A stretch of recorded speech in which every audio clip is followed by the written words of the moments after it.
allowance of moving freely my head around to the side. Okay, and I was also interested in the talk that you mentioned that you heard the alarm of another patient calling for the nurse. És az is érdekes volt tegnap az előadásodban, hogy hallottad, hogy másik szobákból is hívták a nővéreket más betegek. Ez olyan, mintha az egészet egyszerre tudtam volna kontrollálni, hallani, érezni. It was like as if I was able simultaneously to control and to perceive what was going on parallel to my place where I was. Wow. És számomra nem volt különleges, olyan természetes érzése volt. And it was something totally natural to me. It was self-explanatory that I was able to do so.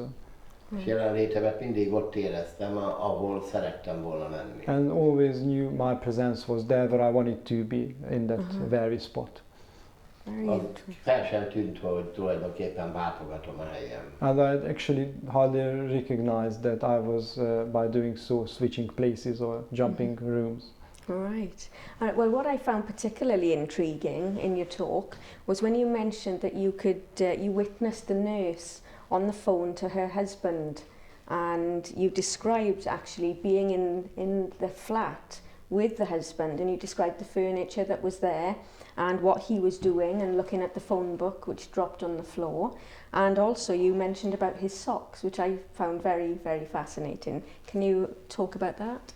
Amit igazán különlegesnek tartottam a történetedben, az a rész volt, amikor tudomásul véve, hogy mi zajlik körülötted, figyelmes lettél egy hölgy telefonhívására, az egyik nővér a férjével telefonált otthon, és abban a másodpercben te képes voltál látni, hogy az illető férj a lakásukban hogyan, milyen pózban tartja a telefonkönyvet, milyen ruhát viselt, és hogy láttad a lakás belsőt is, hogyan volt berendezve. Ez nagyon érdekesnek tartom. Tudnál erről mesélni? Abban a pillanatban, amikor hallottam, hogy a nővér egy kapkodó férfi hanggal beszél, the minute I heard that the nurse was on the phone with a very upset male voice, a férjével, a gyerekekről, it was her husband, and they were talking about their kids and egy children. érzés, egy gondolat volt, hogy hát ha ismerem azt az orvost. Feeling came across my mind whether I maybe know that doctor. És a következő pillanatban egy ilyen külső remegés volt körülöttem. And in the next second I felt around me a certain vibration in the air. És a következőben ott voltam ténylegesen a szobában, a férj mellett. And in the following second I found myself in fact in that council flat next to the husband of the nurse who she was talking to. Háta mögött. I was standing in his back.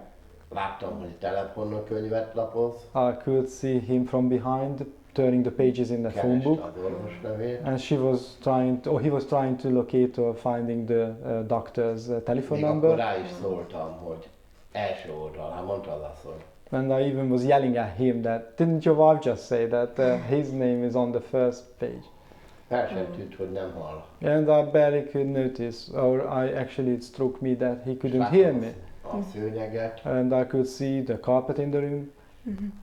Nagyon lényeges volt, hogy a szőnyeg mintát el tudtam mondani. It was very important that I was able to describe the pattern of the carpet. A faragott bútort. The hand-carved furniture in the room.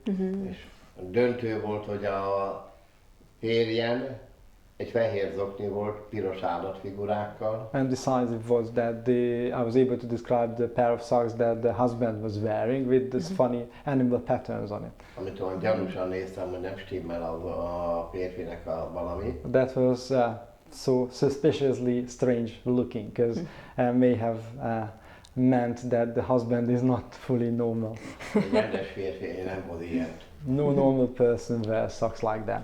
És az orvos bizonyítékként hozta az oknit. And those socks actually being brought back to the hospital by the doctor as an proof for what I said for him. That's right. Now that's what I was very interested in that, because the doctor actually asked you what happened when you regained consciousness, and he took notes, and he actually went with the nurse, you said, to her house, and he looked at the flat, and he came back with the socks that her husband was wearing.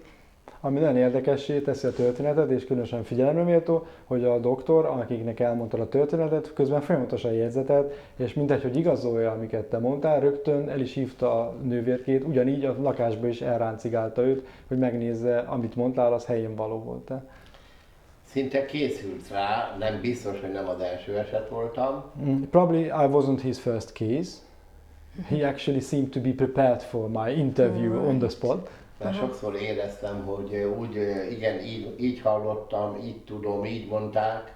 Because he's constantly been nodding with his head. Yes, I heard it that way. I knew that this was the way it normally happens. Right. Míg a tárgyakról, a környezetről volt szó, addig azonosulni tudott. As long as I was talking about the details of the furniture and the environment I was reporting him about, he could identify him with what I have said to him. Miért a fényről volt szó, bezárkózott, The ez minute- már túl sok volt neki. The minute I changed the subject to describing the light, the impression of the beings I faced with or faced to, his whole attitude has changed. All right.